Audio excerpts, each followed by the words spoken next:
Good morning, Mr. Phelps. This is your mission should you choose to accept it.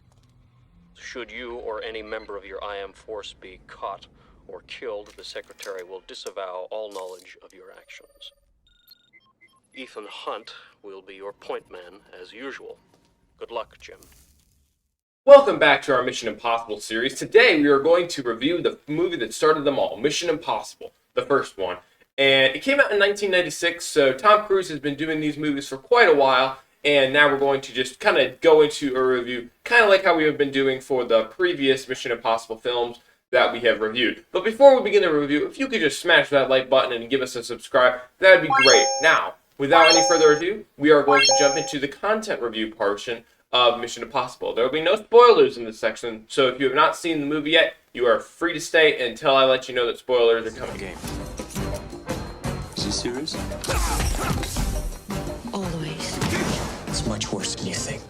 For violence content in this film, there is a lot of blood that we see, more so than some of the other Mission Impossible films, as this film is a lot more darker, as we've got Ethan Hunt. He's got to run around, and there are a lot of people around him that are dying. I'm not going to say who for spoiler reasons, but there is blood, there are knife stabbings, explosions, gunshots, basically all the types of violence that you would expect in a PG-13 movie. So there is a lot of gory scenes in this film, more so than other Mission Impossible films if you have seen other ones. So just throwing that out there. For sexual content, we have some suggestive touching, so people like kiss each other's hands, stuff like that. No nudity is in this film, but there is some kissing and kind of like that. There are some low-cut dresses that some women wear, and that's kind of all we really see. We see one male character get on top of a female character. They're not having sex or anything. He just gets on top of her, like to. I'm not going to explain why because it's part of the plot. But it's not sexual in any means, but it could look that way to some viewers.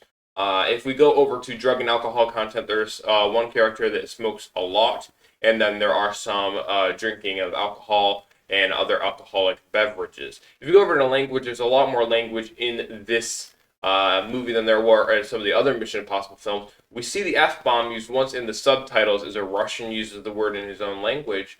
As well as we see a lot of H words, some D words. The SOB is used at least 4 times. Jesus is in the Lord's name in vain are used in the Lord's name in vain at least twice. So there is quite a lot of language in this film. This film definitely earns its PG-13 rating. But that's really all I have for the content of this review. And if you're still with us and you want to hear more about my thoughts about the review, we're going to go into my portion of the review where there will be spoilers ahead. So if you've not seen the film yet, I recommend that you pause it and decide if you're going to watch it and then continue with the video. This whole operation was a decoy. I can understand you're very upset. You've never seen me very upset.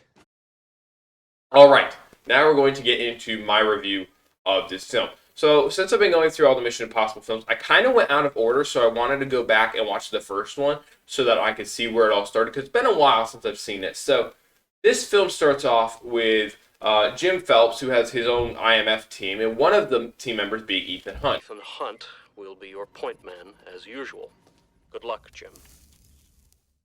However, throughout the film, the beginning first half, they have this secret mission that they have to accomplish, and slowly, one by one, each one of Ethan Hunt's team members that are on the field gets killed. We're being ambushed. Abort, that's an order.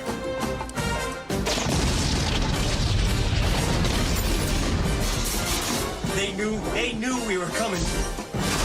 Do you read me? And so Ethan Hunt is the only one that's left alive, and so he's called back to headquarters, where headquarters basically says that there was an internal mole that they were trying to snuff out. Since he's the only one that survived, it only makes sense that he's the mole. Worried about me. Why? You survived. So Ethan Hunt's out to clear his name because he obviously isn't the one that is behind the thing behind. He isn't the mole, because whoever the mole is, the whole thing is he's trying to get this list of all the agents that are in IMF, so that like anybody, the highest bidder can basically go and find all these agents' real names, hunt them down, and kill them. So it's all about this list, and they think that Ethan Hunt was the mole trying to get this list to sell it to the highest bidder. Now, of course, Ethan Hunt doesn't do this. He's been set up and framed. But it's very interesting to watch Ethan Hunt try to solve the mystery of who's the mole, while at the meantime having to prevent anyone from getting their hands on the lists that is evil. So he's constantly trying to figure out each scenario of who could be the bad guy, who could have killed all his team.